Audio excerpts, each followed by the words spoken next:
the limits on what slows things down or what maybe makes things difficult for the last couple of years has been the public defender crisis. That's paid attention to newspapers statewide. That's been in the news plenty. Clatsop County is currently in a pretty good spot. A year ago, we had probably 160 unrepresented folks out of custody. Like it was taking 90 days in order to get them a lawyer.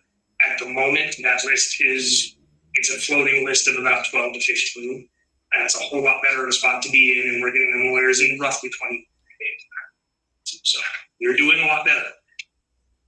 But I got this when we chatted on the phone. If someone starts filing, another 100 cases a month, I'm not going to have lawyers at that capacity.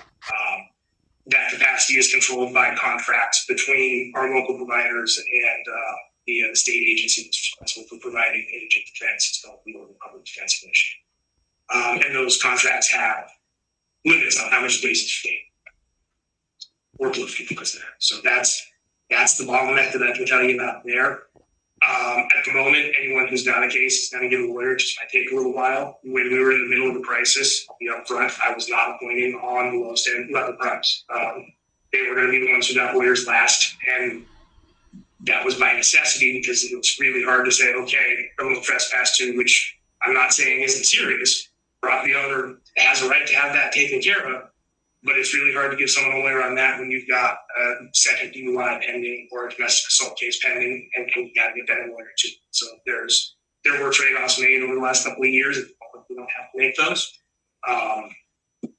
With some of the changes recently in the law, I don't know if it's going to increase our caseload numbers or not. It's just sort of it's really hard to know where those are going to go, especially in a county of our size. We are not the biggest county, but we run a caseload of a county that's roughly twice our size.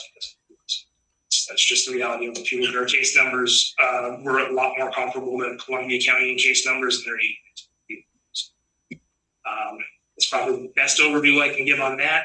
People have questions about the release process. I know Sheriff and I both have some information on that.